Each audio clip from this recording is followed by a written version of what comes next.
Good morning. Welcome to the program Gyan Se Kalyan. We have started basics of accounting. So, my dear friend, today we are going to continue the basics of accounting, and today we will discuss accounting for current liabilities.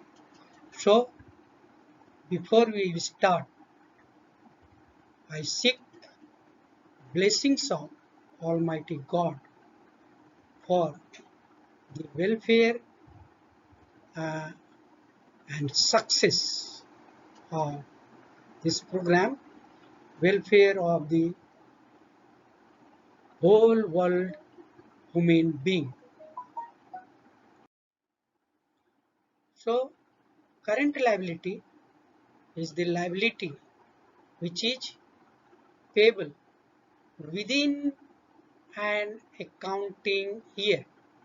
So, some of the examples of the current liabilities are bank overdraft, bills payable, sundry creditors, short-term loans, outstanding expenses, etc. Long-term liabilities.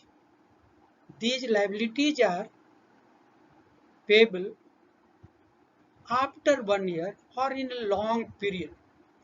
In other words, all liabilities other than current liabilities are called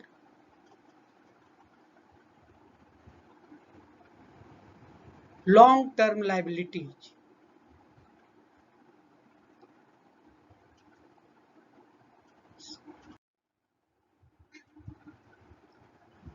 Capital. The amount contributed by the owner for running the business is called capital. So capital also includes profit and other incomes, and this is decreases by drawing and interest on drawings. Marshalling and grouping of assets and liabilities. This is very important to have a system and sequence for putting all the assets and liabilities. So this is a sort of arrangement in the form of liquidity or permanence.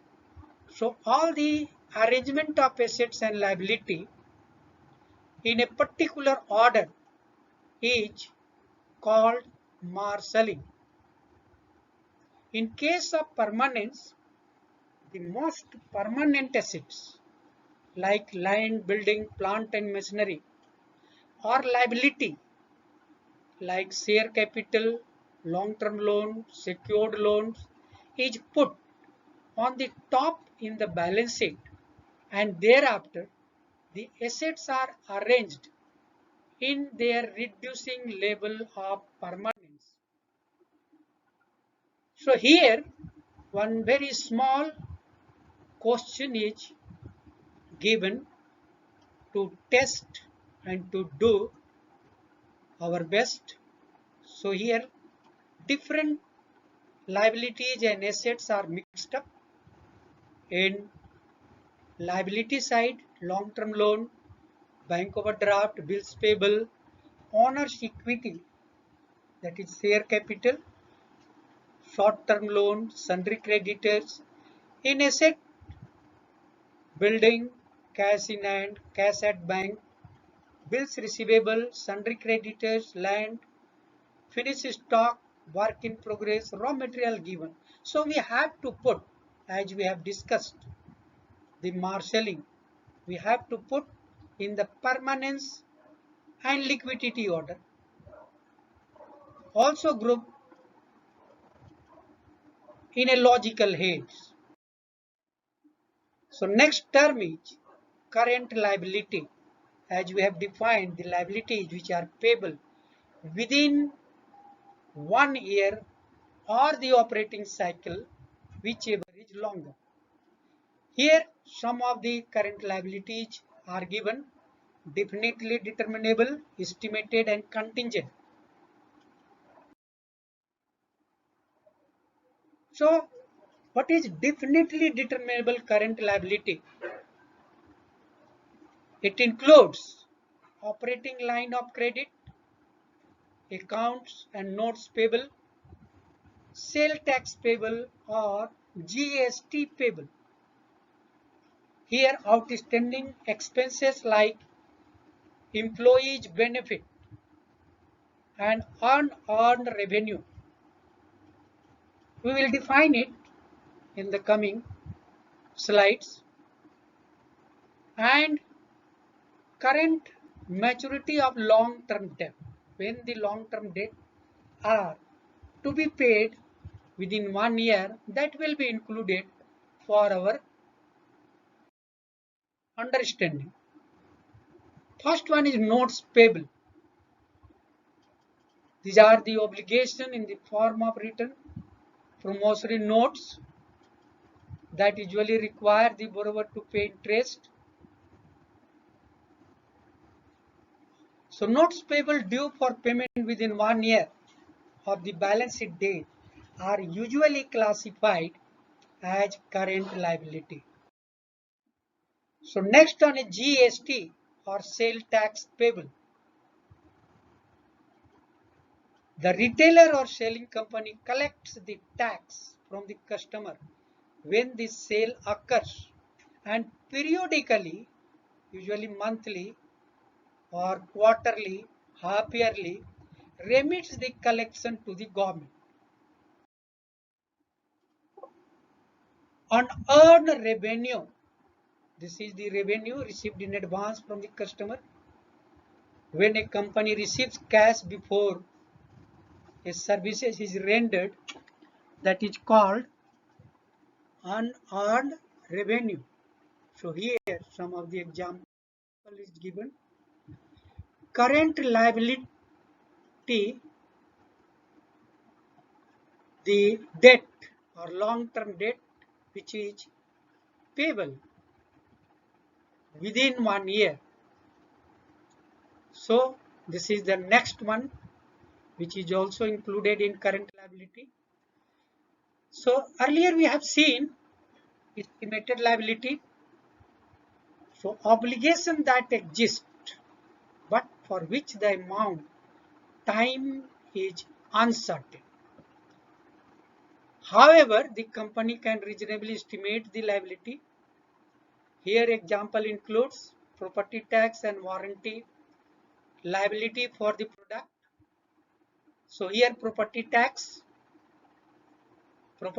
accrued monthly based on the prior year's tax bill, or it may be payable half yearly or yearly.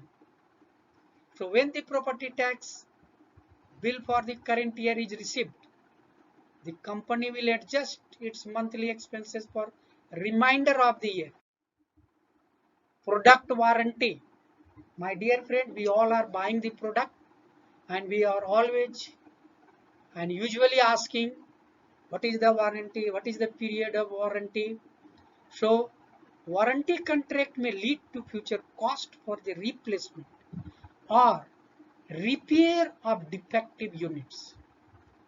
Using prior experience with the product, the company may estimate what the cost of servicing the warranty will be. The estimated warranty costs are accrued with the debit to the warranty expense and credit to estimated warranty liability. Next one is very important, contingent liability, the liability which may or may not occur depending on the future event. So it exists when there is uncertainty about the outcome. It occurs by a debit to an expense and a credit to the liability account. if both the following conditions are met.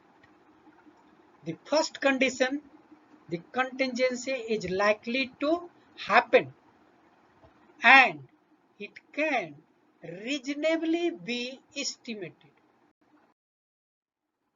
So here a very small example how we can present the current liability in the financial statement or balance sheet is provided for the better understanding.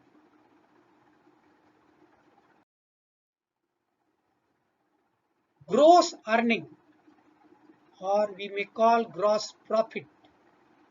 So gross profit can be calculated by deducting cost of goods sold from the net sale, and we can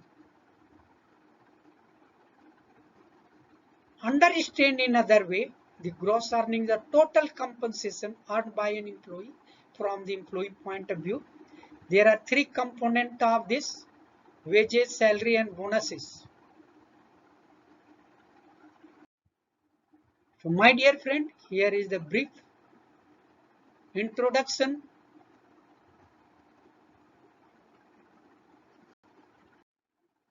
So we are providing these services for the welfare of downtrodden and the poor people who are illiterate. Our basic objective is to each one teach one, and these all services are provided on behalf of Vishwa Manav Kalyan Charitable Trust. So, my dear friend, you may join and help for the welfare of humankind. Thank you.